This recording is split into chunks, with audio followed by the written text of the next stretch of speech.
In her new book entitled The Reckoning, Mary Trump writes, the United States engages in its own form of toxic positivity, a series of deep denials that perpetuates our two-tiered system, maintains double standards, and keeps our wounds from healing. This recurring urge to move on, this impatience with doing the hard work of atonement, of accountability, of tearing down the structures of oppression and rebuilding new ones that work for everybody, traps us in the same cycle of privilege and denial of privilege that keeps us separate, hostile, and suspicious. And Mary Trump is back with us. That passage there where you just talked about this recurring urge to move on, the impatience with doing the hard work of atonement. We are seeing a version of that in the Republicans' reaction to a January 6th committee in the House now to investigate exactly what happened on January 6th and leading up to it. We are. And it shouldn't surprise us. We've been seeing the Republican Party make the conscious decision to put up with Donald from the election onward, despite his egregious behaviors, despite his unconstitutional behaviors, despite the fact that he's cruel, incompetent, and has done so much damage to this country, because they believe that's what they need to do in order to stay in power, no matter how illegitimately.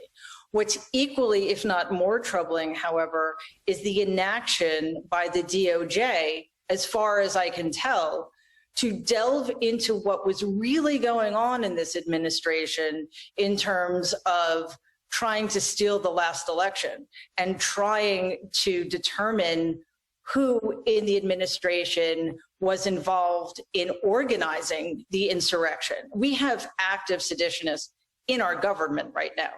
And if we don't deal with this, if we don't face this and hold people accountable, which again is something this country has never been able to do from Robert E. Leon down, then I really don't know what is too much. Because the message will be, if you get into power, you can get away with anything. You make the point in the book that if Donald Trump had been convicted in the Senate trial, which, by the way, only would have required a minority of Republican senators to join with Democratic senators to get to that two-thirds threshold to meet that requirement. You say if he had been convicted, he would not have been able to run for office again. And you say, if nothing else, taking that step would have made it impossible for Donald to pretend he planned to run for the presidency again in 2024 and thereby shut down his ability to raise money off that pretense. My guess about this has been that he is not going to run again, and this is all about raising money. Is that what you're saying? You don't believe he's going to run again? You know, Lawrence, I thought that for a long time. Because he lost so badly to Joe Biden that I didn't think he would ever want to put himself in a position of losing again. And I think that would have been the case if not for two things. One, that he seems still to be getting away with everything, right?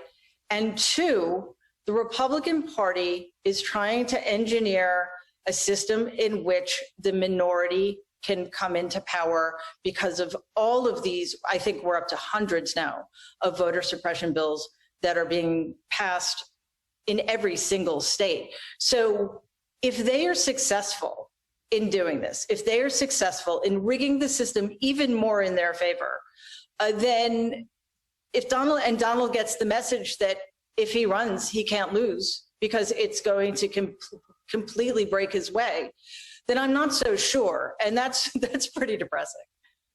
Well, I'm not so sure he isn't going to be a convicted criminal defendant by that time, either in Georgia or in Manhattan. And the other weird thing about this is, having said that even if he is convicted of state crimes in Georgia, I'm not sure that prevents him from running for president again. And that it's an evergreen problem, right? I think that in some horrifying ways increases his credibility with his party, you know? So we're in a pretty bad situation right now. And I hope you're right. I hope that especially the New York AG and the DA, that they are able to hold him accountable for crimes that he allegedly committed decades ago and has been committing over decades, financial crimes, et cetera. But again, it would be as if he's still getting away with the big stuff, and the people around him are still getting away with the big stuff. And when is it going to stop? Is there a passage that I missed in my dabbling with social psychology in college that explains the 74 million Trump voters? Yeah, there's actually a large part of one chapter entirely devoted to trying to understand those 74 million people. And what I'll say about that is one of the worst things about not having him convicted, besides allowing him to run in the future, was that he was allowed to run in 2020. He was treated as a totally normal candidate, and it allowed 74 million people to give their support to him. And representation matters, and sometimes that's an incredibly good thing, and it doesn't happen enough, but sometimes it's a really bad thing. So 74 million people were allowed to express their support and feel their power, and so was he. So the wrong message was sent, and it's put us in a really dangerous situation.